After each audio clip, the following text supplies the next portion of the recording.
Hello, hi guys! Magandang hapon, magandang gabi sa inyo lahat. This is Chin from Asagari Channel, a faith healer, also matar-reader. So ngayong gabing to, tingnan natin ang nagsabihin sa inyo ating mga gabay. This is a weekly gabay for the month of November 24 hanggang November 30 for the sign of Capricorn. So, Capri, welcome to my channel. Ano kayang messages, advices, and spirit guides ang ating masasagap for today's video? Kano naman kayang energy or kaganapan sa buhay ng mga Capricorn ng ating mahagilap? So, guys, this reading is journey din lamang, hindi lahat makaka-resonate. Kunin lamang po ang makaka-relate sa inyo and comment down below kung kaninong energy ang ating nasagap. And of course, maraming salamat po sa mga walang sawang pagsuporta sa aking channel. Lalong-lalo na hindi nag-skip ng ads, naway pagpalain po kayo ng Diyos at may kapal, siksik liglig na guumapa ng balik sa inyong biyaya. So guys, kumapit-kapit ka dahil ito na mensahe sa iyo ng ating mga gabay. Umpisahan na natin ang laban. For the sign of Capricorn. Angel Spirit Messages, bigyan mo ako ng pasabog-bulabog na mensahe para sa mga kapatid natin Capricorn. Angel Spirit Guides, there's a King of Pentacles. So, there's a security and practicality. So, ibig sabihin dito mo titimbangin ang pagdating sa finances. Kailangan marunong kang humawak ng finances. And of course, there's a slow and steady, no? Kailangan panatiliin mong kalmado. And of course, maging mahinahon ka, no? Pagdating sa paggastos. So, let's see what is additional messages. And of course, there's a strength card, confidence. So, abot kamay na nga lang kasi minsan nagkakaroon ng doubt or something fear na kailangan baguhin mo, no? Kailangan mo maging matapang, kailangan mong lumaban, laban na laban, ganon. Additional messages. And of course, there's a Two of Swords, there's a decision na kailangan mo dito magdesisyon sa mga bagay-bagay na ginagawa mo or sa mga dapat mong pagdesisyonan, no? Kailangan mo nang manindigan. And of course, there's a Ten of Cups sa ngalan ng kaligayahan. Diba? Ito yung paninindigan sa laban ng pag-ibig. Or pag-ibig. So, of course, there's a Three of Cups. There's a celebration. Let's see what is the Three of Cups celebration ba o third party. Let's see. Let's see what is the Three of Cups. What is that? Pack the Hangman, delays, or something new perspective, no? Kailangan baguhin mo daw tong pananaw mo or something new mindset mo. Kung gusto mo magtagumpay sa larangan na gusto mo or sa hinahangad mo or inaasam-asam mo, ngayon pa lang simulan mo na ang pagbabago. So let's see what is the King of Pentacles. Because there's a Queen of Cups. There's a healing, no? Magkakaroon ng healing pagdating sa finances. So, suddenly mukhang lalago ang iyong negosyo. No, maaaring, kumbaga nagkaroon ng bankruptcy or something na pagkalugi or something na pagkatumal. So, this time, no, kumbaga, alam mo na kung paano mag-manage at mag-control ng pagdating sa finances. So, this time, talaga mukhang lalago na siya at mukhang alam mo na yung tamang formula or strategy. So, let's see what is the strength card. So, there's a Three of Pentacles. So, there's a teamwork and collaboration. So, see, kailangan mo talaga ng conversation with your loved ones or partner. No? Kailangan nyo ng coordinations with two of you. So, ibig sabihin dito, kung kasama mo sa negosyo mo ang iyong asawa or partner, so, kailangan nyo ng heart-to-heart talk or suddenly, kumbaga, either, kumbaga, family, no? So, let's see what is a Two of Swords. There's a Four of Swords. Evaluate. Before to making decision, no, kailangan nyo muna pag-isipan or pagmunihan, no?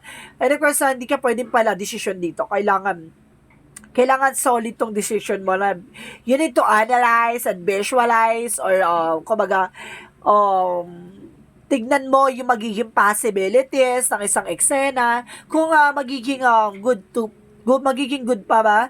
Or magiging good to sa iyo or sa iyong partner or sa iyong business or sa inyong trabaho or sa anumang relasyon niya. Let's see what is a Ten of Cups.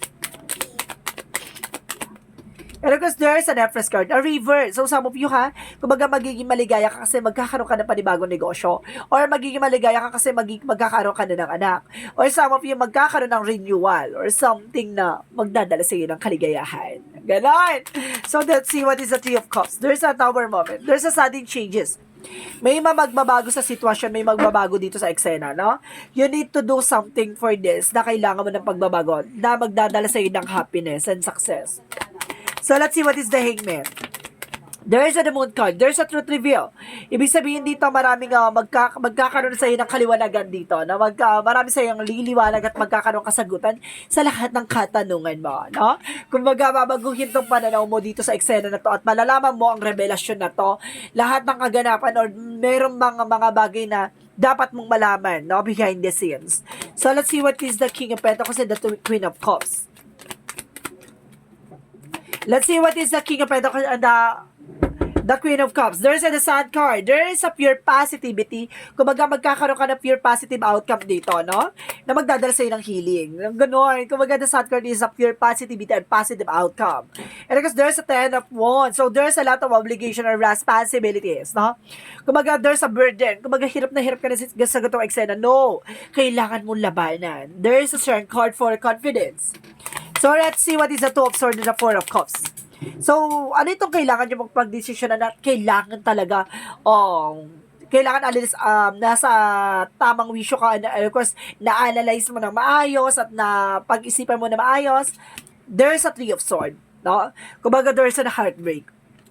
Or suddenly, there's a recovery. O, ibig sabihin dito, kung nasaktan ka, kailangan mo nang mag-move on. Kung nasaktan ka na, yung pain na yan yung panghawakan mo para maging strength and of course, power mo. Diba? Kumbaga, pain is the power. Excuse me. There's a Ten of Cups and the Empress card. There's a Chariot card. See, there's a lot of actions. So, maraming ganap, no? Maraming eksena dito. So, ibig sabihin dito, maraming eksena na dito na maraming naiingit behind your back. No, kailangan nag-ina-analyze o nagdi-decision ka dito na kailangan aware ka. So, wait lang guys. Inom lang ako ng water.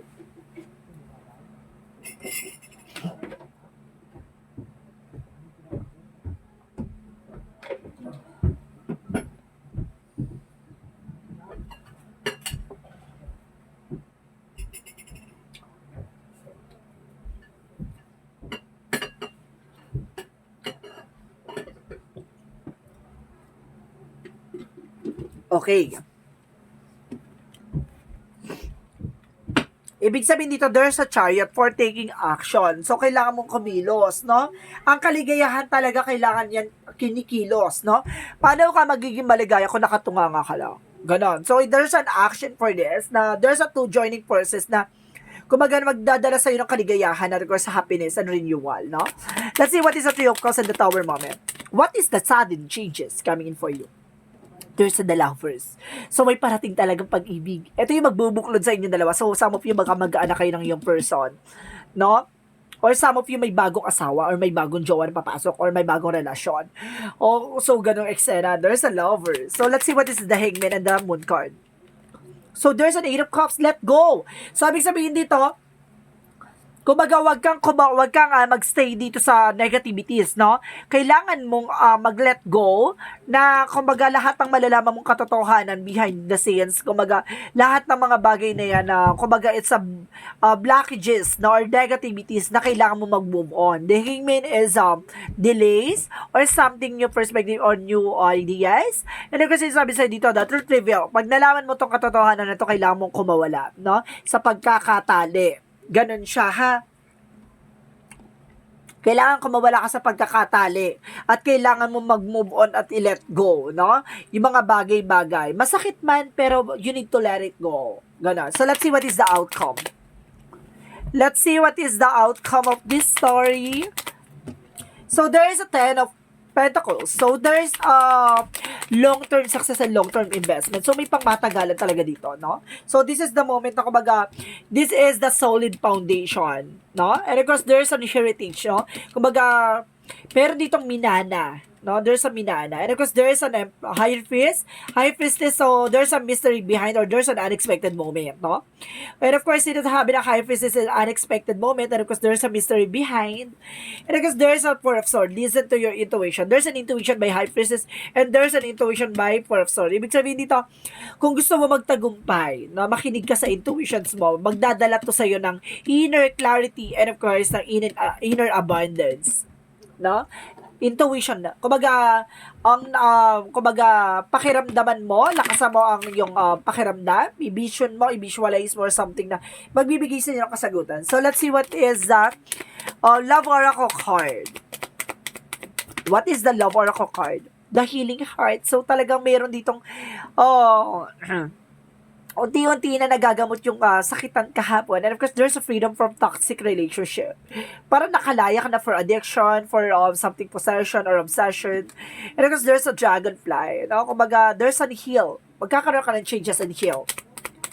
And of course, kumbaga, there's a powerful healing talaga. May healing dito, eksena. And of course, there's a palm free, stability and security. So, magdadala daw to sa'yo ng stability, and of course, security, endurance, and permanence. Ganon. So, let's see what is the Yin and Yang Oracle card. And of course, there's self-care. So, ngayon, kailangan mo mahalin yung sarili mo. Alagaan yung sarili mo. And of course, there's a chemistry. So, some of you, itong tao na to, darating sa buhay mo, o yung person mo, there's a chemistry, you know? And of course, there's a separate, I told you. Maraming ganap dito, guys, no? Mayroong separation, may separated dito, may single, and of course, there's a couple. So, ibig sabihin, single, separated, and couple. So, tatlo tong, kaya pala, there's a lot of, kumbaga, there's a lot of stories, no, behind this na, kumbaga, there's a relationship, there's a heartbroken, there's a healing moment, kumbaga, there's a new opportunities, kumbaga, that because of, tatlo pala ang nasagap nating energy. From a heartache, from a self-love, and of course for couple. Diba? Power ha. Power to. O baka pinagdaanan mo itong paghihiwalay, tapos nag-isa ka, minahal mo yung sarili mo, at ngayon natagpuan mo na siya. Taray! Sabi! So let's see what is magical fairy messages. What is the magical fairy messages? What is the magical fairy messages? Ask for what you want. So, hingiin mo kung anong gusto mo. No? Let the universe and other people know what you need. No? Kumbaga, ano ba yung kailangan mo? Ano ba yung gusto mo? Hilingin mo sa ating buong may kapal, sa ating universe, rather sa ating mga angel spirit. Pakikinggan ka nila at ibibigay nila yan. Diba? So, let's see what is the angel's messages for you. What is the angel's messages for you? And of course, guys, meron tayong angel's answer later, ha? Kaya mag-isip na kayo ng katanungan, no? Para na sa ganon, hindi na kayo mag-isip later. No? Kailangan nyo pag-isipan yung magiging question nyo at ito yung magiging kasagutan, no? Pero kasi dito, there's a blame. Wala kang ibang sisisihin kundi sarili mo sa mga bagay-bagay na nangyari sa buhay mo. And kasi, there's a blame. Ibig sabihin, double clarification na, kumbaga, there's a blame. Kumbaga, sisisihin mo kundi ang sarili mo. And adversity. Challenges are the best way to learn. So, ibig sabihin dito, yung mga bagay na nangyayari sa yung challenges, conflict, kumbaga, lahat ng bagay niya ay binibigay sa ng langit para malaman mo ang, kumbaga, ang totoong klase ng buhay, no? Let's see what is additional messages. And of course, guys, there's astral travel. Kumbaga, meron kang kakayanan masilip, no? Or ma-visions yung mga bagay na mangyayari or nangyari na. And of course, there's a winter transition. So, may mga bagay na magbabago, no? May mga bagay na kailangan mong baguhin. May mga bagay na kailangan mong gawin. Kasi lahat ng mga bagay na magre-reflect yan sa'yo. So, kung ano man yung mangyayari sa'yo, depende na lang yan kung paano mo dadali ng sitwasyon mo. So, there's a transition. Release. So, kailangan mong baguhin, no? Let's see what is the mythology.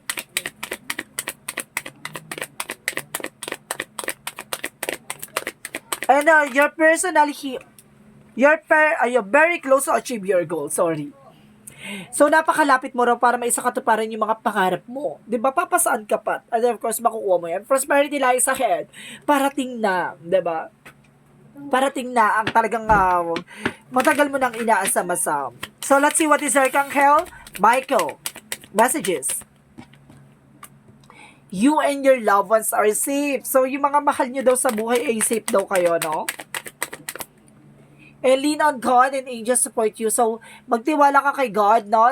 Kumbaga, sinusupport at binabantayan ka ng ating mga gabay. Rather si God. And of course, use your imagination and you see the answer. See, I told you, gamitin mo tong intuition na to para masagot ang katanungan mo kung bakit, kung ano, at kung saan. Diba? Marami kang tanong eh. So, gamitin mo yan. Imaginations mo. Let's see what is additional energy. Of course, there's sun cornucopia. Ibig sabihin ito kailangan ng fruits and vegetable, ha? Na makakatulong sa'yo. And of course, there's an action. So, kailangan mo talagang kumilos, gumalaw, no? Additional energy. And of course, there's a goddess of the moon. So, there's a lot of revelation. Na maraming revelation dito at marami kang malalaman. There's an unexpected moment. And of course, guys, there's a magician and the mirror. Wow! There's a manifestation and of course, there's a reflection. Ibig sabihin dito kung ano man yung ginagawa mo, magre-reflect lang din sa'yo yan. So, ibig sabihin dito kung maganda yung ginawa mo, maganda rin ang balik sa'yo. Kaya pala, there's an information na parang reflection. No? Reflection. Let's see what is the chakra messages. And patience. So, some of you baka nagiging padalos-dalos ka. So, ibig sabihin dito, nagmamadali ka. Sinasabi sa'yo dito, kailangan mo maging kalmado. No? Pag-isipan. And of course, there's a complacency. Ibig sabihin dito may mga bagay na kumbaga pinagsisisihan mo or something na parang nalulungkot ka sa mga bagay na nangyari sa iyo, no? Kumbaga na pag-iwanan ka na eksena. So, sinasabi sa dito na kumbaga paalala sa ito na hindi pa huli ang lahat. May mga bagay na kailangan mo mag-take ng action para hindi ka humantong sa pagsisisi. And of course, there's a heart desire. Kung ano gusto ng puso mo, sundin mo. Para sa huli, kumbaga, wala ka sisisihin, diba? Kumbaga, at least nilaban mo. And of course, there's a sensitivity. Kumbaga, sinasabi dito, kailangan maging sensitive ka sa lahat ng mga eksena mo na kung may mga bagay na ayaw sa'yo ng mga tao sa paligid mo, no? May mga bagay na kailangan mong baguhin o alisin mo. No? Parang nasa gano'n ay, kumbaga, maging maganda ang takbo ng eksena. Diba? And of course, weight of the world. So, ibig sabihin, it's not your to carry. Hindi mo dapat yung binibit-bit. Lalo-lalo na yung mga bagay na mabigat. Kailangan mo i-let go yan. So, either sa relationship, no? Kapag alam mo na parang nahihirapan ka na or parang nasasakal ka na sa situation, let it go, no? And what is the romance, angels? There's a chemistry. Double clarification, there's a chemistry behind that. Meron talaga dito kaugnayan sa chemistry. Dahil tatlo yan, bigyan natin ng energy for romantic angels and healing happy issue, healing family issues. So, ibig sabihin dito, kumbaga nagkaroon ng family issue din, so ibig sabihin dito magkakaroon na raw ng healing. So, let's see what is Archangel Raphael messages.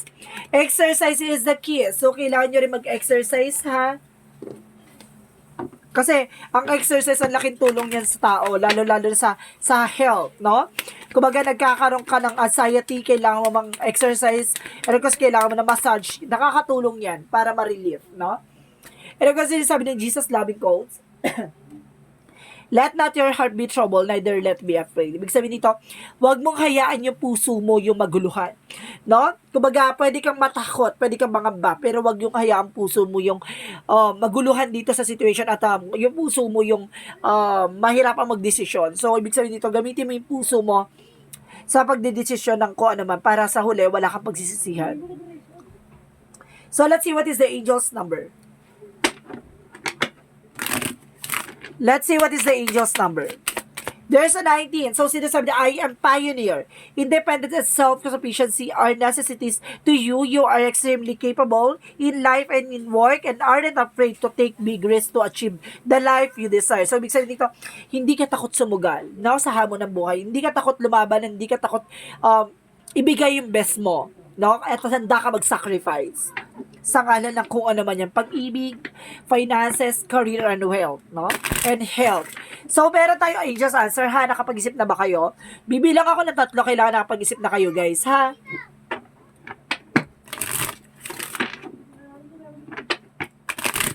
One. 2.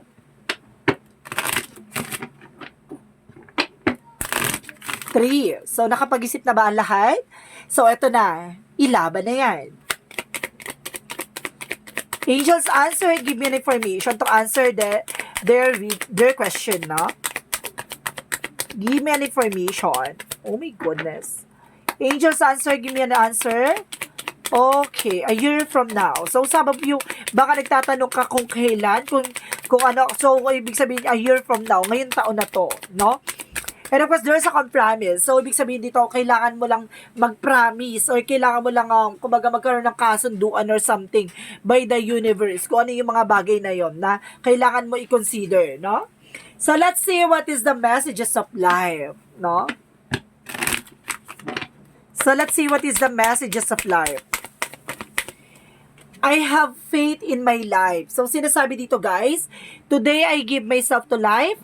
I live in that here and now without concern for tomorrow. Because God is always near and will never let me fall. My faith surrounds me with the light no matter no matter the circumstances I let go. Having faith that lives will always provide that is most beneficial for my soul. Ibig sabihin dito, nagtitiwala ka sa buhay na pinagkaloob sa'yo ng Panginoon.